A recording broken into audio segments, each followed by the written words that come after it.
अस्सलाम वालेकुम dear students, मैं एहसान सालार लेक्चरर इंग्लिश लिंग्विस्टिक्स एक दफ़ा फिर आपकी खिदमत में हाजिर हूँ।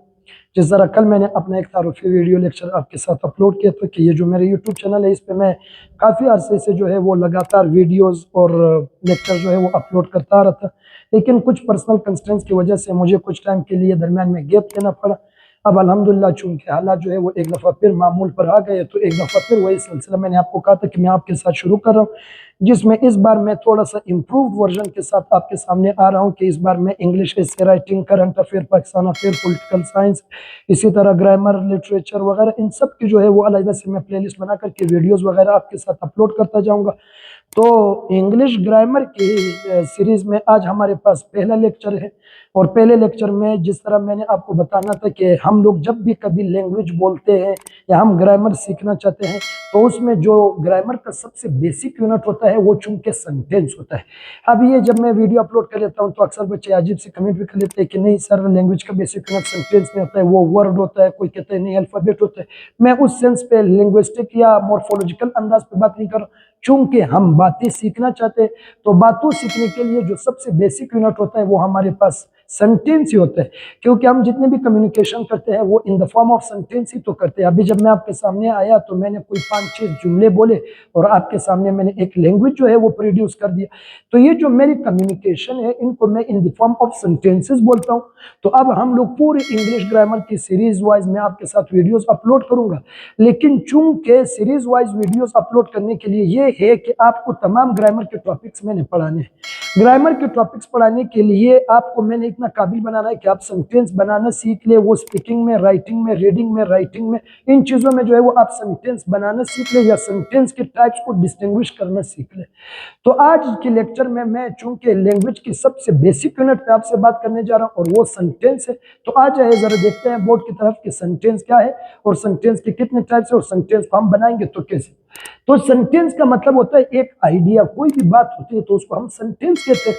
अभी मैं आपके सामने बात कर रहा हूं तो मैंने कहा कि आज हमारा क्लास का ये पहला दिन है, या मैं कह रहा हूं कि आज हम सेंटेंस पे बात करेंगे, या मैं कह रहा हूं कि मैं और भी लेक्चर्स अपलोड करूंगा। तो ये मैं और भी लेक्चर्स अपलोड करूंगा, ये भी एक सेंटेंस है। आज लेक्चर का पहला दिन है, ये भी एक सेंटेंस है। मेरा नाम एहसान सालार है, ये भी एक सेंटेंस है। और मैं यहाँ आपको ऐसे राइटिंग, ट्रांसलेशन, इंग्लिश ग्रामर सिखाऊंगा, ये भी एक सेंटेंस ही तो है। अब जब ये सारी सेंटेंसेस है तो इन सेंटेंसेस को हमें बनाना भी तो सीखना चाहिए ना। ये तो सिर्फ नहीं है कि बस आपको मैंने 2-3 एग्जांपल्स दे दिए, आपने सिर्फ उनका रट्टा लगा दिया। मेरा जो असल फोकस है वो इस बात पे है कि आपने खुद सेंटेंस बनाना कैसे सीखना है। सेंटेंस बनाने को सीखने के लिए सबसे पहले हम सेंटेंस को डिवाइड करते हैं 3 कैटेगरीज में। एक हमारे पास एक्शन है, एक हमारे पास स्टेट है और एक हमारे पास है प्रॉपर्टी का सेंटेंस। हम एक दिन में जितनी भी बातें करते हैं पश्तो, बलूची, नेचुरल अपने वो नेटिव लैंग्वेज में, सारी बातें हमारे पास सिर्फ 3 तरह की होते हैं। एक एक्शन है, एक स्टेट है और एक प्रॉपर्टी है। मतलब हम 3 तरह की बातें करते हैं, यानी 3 तरह की बातों का मतलब हम कुछ इस तरह के सेंटेंसेस बोलते हैं जिसमें कोई एक्शन है। एक्शन मतलब कोई काम आ जाए, उठना, बैठना, देखना, लिखना, पढ़ना, सोना, माफ करना, मारना, बेचना, सोना, ये सारी जो है वो एक एक्शन हो गए। अगर कोई एक्शन का सेंटेंस इंग्लिश ग्रामर कहते हैं आपको 4 एलिमेंट्स चाहिए उस सेंटेंस को इंग्लिश में बनाने के लिए। और अगर सेंटेंस में एक्शन नहीं है, मारना, लिखना, पढ़ना, देखना, इस तरह की कोई काम नहीं है, तो फिर वो सेंटेंस स्टेट का सेंटेंस है। स्टेट मतलब हम वहां पे किसी की हालत बताते हैं, किसी चीज का लोकेशन, सिचुएशन, पोजीशन, कंडीशन ये बताते हैं। तो मैं कहता हूं, अब भी मैं एक सेंटेंस कहता हूं, मैं कहता हूं मेरा नाम एहसान सालार है। अब आप देखिए, फोकस करिए। This was also an idea, but this idea does not contain any action. I didn't do anything. मैंने आपको सिर्फ अपना नाम बताया, अपना हालत बताया। तो ये एक स्टेट का सेंटेंस है। तो मैं कहता हूं Pakistan is a nuclear power. मैं कहता हूं Quetta is the capital of Balochistan. Quetta जो है वो बलूचिस्तान का कैपिटल है। मैं कहता हूं मैं घर पे हूं। तो अब भी मैंने जितने सेंटेंसेस बोले इसमें चूंकि हमारे पास कोई काम नहीं था, एक्शन नहीं था, तो काम ना होने की वजह से ये स्टेट का सेंटेंस है। इंग्लिश ग्रामर कहते हैं जब आपने स्टेट की सेंटेंस इंग्लिश में बनाना हो, फिर अब 4 चीजों की जरूरत नहीं, अब आपने 3 ही चीजें यूज करना है। और तीसरा जो किस्म है सेंटेंस का, वो सेंटेंस की हम बात करेंगे उसमें कोई प्रॉपर्टी है, जायदाद है। प्रॉपर्टी मतलब उर्दू में हम इसमें लफ्ज लगाते हैं पास। मेरे पास सब कुछ है, मेरे पास दूसरा ऑप्शन नहीं है। क्या तुम्हारे पास एक्स्ट्रा पेन है? उसके पास गाड़ी था। पाकिस्तान के पास 260 एटमी हथियार है। इंडिया के पास अच्छी आर्मी है। मेरे पास पैसे नहीं है, मेरे पास खाने को कुछ नहीं था। अभी भी मैंने इतने बातें कहे। इन बातों में मैंने किसी चीज की हालत नहीं बताया, मैंने कोई काम नहीं बताया, मैंने हालत बताया आपको, सॉरी प्रॉपर्टी बताया। और इंग्लिश ग्रामर के रूल्स के मुताबिक स्टेट के प्रॉपर्टी के सेंटेंस को इंग्लिश में बोलने के लिए अगेन वी नीड 3 एलिमेंट्स, 3 ही चीजें चाहिए।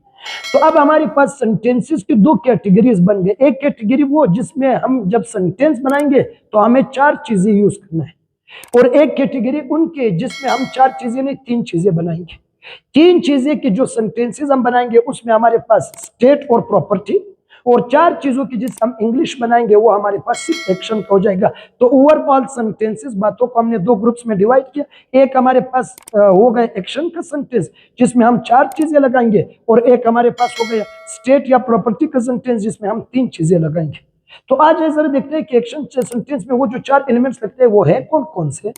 तो first of them is a subject, second of them is helping verb, third of them is main verb and fourth of them is object.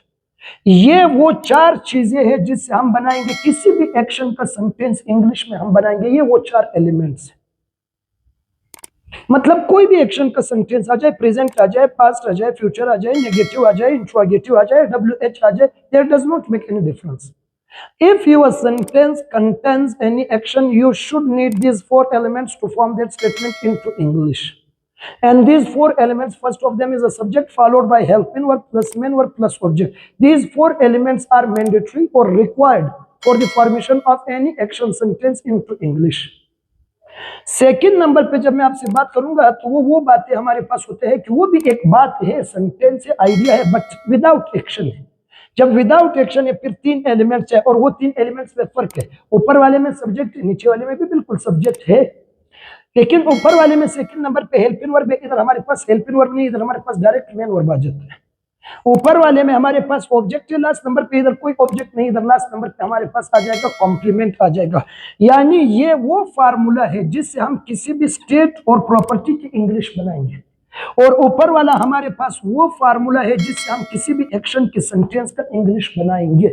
तो द वेरी फर्स्ट स्टेप मैं चाहता ये हूं कि आप लोग सेंटेंस का फॉर्मेशन सीख ले। फॉर्मेशन सीखने के लिए आपको सेंटेंस की कैटेगरीज पता होनी चाहिए। कैटेगरीज आपको पता चल गए कि एक सेंटेंस हमारे पास एक्शन है जिसमें 4 एलिमेंट्स, और एक हमारे पास स्टेट और प्रॉपर्टी जिसमें 3 एलिमेंट्स की जरूरत पड़ेगी।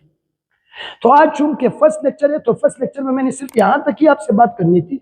In upcoming lectures I will explain each of them, मैं इन सबको एक्सप्लेन करूंगा, और साथ में the number of examples present करूंगा। और उन एग्जांपल से मैं ये चाहने की कोशिश करूंगा, ये चाहूंगा कि आप लोगों को मैं इतना काबिल बनाऊं कि अगर आप रेगुलर क्लासेस लेक्चर्स को देख ले, सीक्वेंस वाइज देख ले, तो इंशाल्लाह I can say it with certainty कि आप भी इतने काबिल हो जाएंगे कि सेंटेंस कल को कहीं लिखा है या आपके माइंड में है और आप उसको इंग्लिश में ट्रांसलेट करना चाहते हैं या बोलना चाहते हैं, तो आपको ये पता चले कि 4 चीजें लगाना या 3, 4 कौन से है, 3 कौन से है, किसका क्या काम है।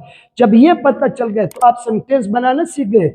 तीनों किस्म के सेंटेंसेस आपने बनाना सीख लिया तो आपको तमाम सेंटेंसेस आ गए, और सेंटेंसेस जब आ गए तो ऑटोमेटिकली हमारे पास लैंग्वेज का क्रिएशन या लैंग्वेज की फॉर्मेशन हो जाती है। उम्मीद है बच्चे आप लोगों को यहाँ तक ये बात समझ आ गई होगी, फॉर्मेशन ऑफ सेंटेंस और फॉर्मेशन ऑफ सेंटेंस की जो एलिमेंट्स हैं। इंशाल्लाह अपकमिंग लेक्चर्स में मैं इन सारी बातों को डिटेल से आपके साथ शेयर किया करूंगा। उम्मीद है कि आप लोगों को लेक्चर पसंद आया होगा। उम्मीद है कि आप लोग जो है वो इस तमाम तर प्रोसेस में मुझे भरपूर सपोर्ट करेंगे। आपका लाइक करना, आपके कमेंट्स, आपका सब्सक्राइब करना, ये मुझे हौसला देता है, ये मुझे इनकरेज करता है कि मैं बार बार कंसिस्टेंसी के साथ आपके सामने आ जाऊँ और आपको जो है वो अपने लेक्चर से मुस्तफीद कर लूँ।